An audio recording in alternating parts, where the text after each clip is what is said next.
What is up? My name is Robbie Patterson. I'm an aspiring videographer, and these are 5 things I learned this summer while shooting baseball. Let's get into it. Tip 1, stay with your subject. Now this may seem like common sense to a lot of people that have played the sport, but you're going to want to stay on one subject. Whether that's the batter or the base runner, you want to stay on that subject because a lot is going on and you're going to miss shots. It's just the nature of sports videography. You're not always going to be in the right place at the right time and capture every moment. Whether that's the batter or the base runner, stay on that subject. The first home run of the season I actually missed because I fell into this trap of trying to do too much. I was filming the batter and I heard a runner and I really wanted to get the steal on camera. So I panned to the runner, but as the runner was running, it was a hit and run, and the kid ended up hitting a home run. And I missed the home run. It was a really sick shot, and I missed that because I decided to try to do too much. And if I would have just stayed on my original subject, I would have had a really cool home run shot and gotten the first home run of the season on video. And I ended up still capturing the moment pretty well, but it would have been a lot cooler if I just had stayed on the batter. So trust yourself, trust your gut, and just stay with the shot. Tip number 2, stay with the same focal length. Now, it may be tempting to zoom in and out and try to get tighter on your subject, but let me tell you, it's a lot easier to crop in later in post than it is to miss the shot altogether because your framing was off. I fell into this trap quite a few times, wanting to get it tight of the base runner or the batter, and ended up missing key elements of the composition. I have another example of this. I missed a really cool shot. I think it would have been the best shot of the season for me personally if I would have just stayed at the same focal length. One of our big hitters hit a home run, and I really wanted to get a tight of him trotting away. And so I zoomed in and I was really tight on him, and I ended up missing the bat flip, and it would have been a really cool shot if I would have just stuck with the same focal length and got the entire composition and saw the bat hit the ground, saw the crowd react. So my advice, stick with the same focal length and just roll with it, because it's a lot easier once again to crop in later in post and instead of having a shot that you missed. So tip number 3, learn the game that you're filming. This was hard for me because I'm not a baseball player. I haven't played baseball my whole life. I've watched it recreationally and I played it 1 year in high school. But other than that, my interaction with baseball is very limited. I think this would become a lot more intuitive for people who have played the game their whole life. But situations are very important in baseball, and that helps you when filming.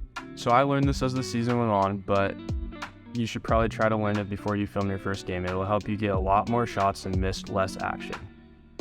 So my advice is, in steal situations, when there's less than 3 strikes, stay on the catcher, because that way you're going to get a nice clean shot of the catcher throwing the runner out at second.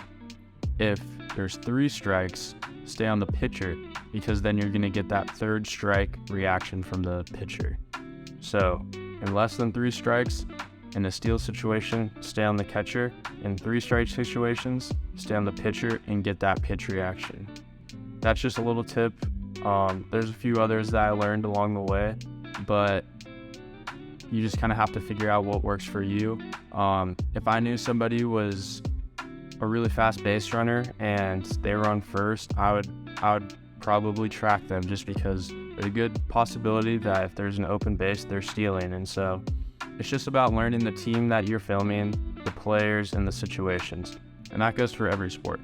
Know the sport that you're filming and you're going to get a lot better shots. Tip number 4, keep your head on a swivel. Now this is a very important piece of advice because a lot's going on in baseball, and it's very important that you're looking up from the camera regularly to kind of see what's happening, the shifts. Just keep your peripherals engaged and try to see what's going on and get a feel for what's going to happen. Another reason is just for safety. I almost got taken out by a few foul balls. You have a very expensive camera in your hands, and you also don't want to risk your health. So just keep your head on a swivel and be expecting anything. Tip number 5, and the last piece of advice I have, change your shot location. This is one that at the beginning of the season, I was kind of limited because I only had one lens and I had to be kind of close to the action. That kind of limited the shot locations I could use. But as I got a zoom lens and got a little bit more comfortable with how the game was being played, I really had freedom to move around wherever I'd like. And that's my advice to you when putting together an edit. It is nice to have a lot of different angles and a lot of different places and shots to use. So move around. Don't be afraid to use framing from the pieces that you have in your environment. So don't be afraid to frame up a subject using the crowd, or even get creative and use the handrail, or maybe even some bats or something just in your environment. Don't be afraid to play around with composition. Don't be afraid to change up your shots. Shoot from top down, shoot from the side. It's very nice to get head on of the batters in their faces when they're at the plate. That's my last piece of advice I have, is vary your shot selection and location that you shoot from, and it's going to help you a lot later in the edit and make your videos look fire. So do it. So those are the 5 things I learned while shooting baseball this summer, and I'm sure I'll learn a lot more. This was my first summer shooting baseball, and maybe you disagree with some of these, and that's fine by you. Find a process that works for you and makes you comfortable, and that's what's going to help you later on in your edits and etc. I appreciate you guys watching, and go ahead and DM me if you have any questions or comment with any questions. Thank you.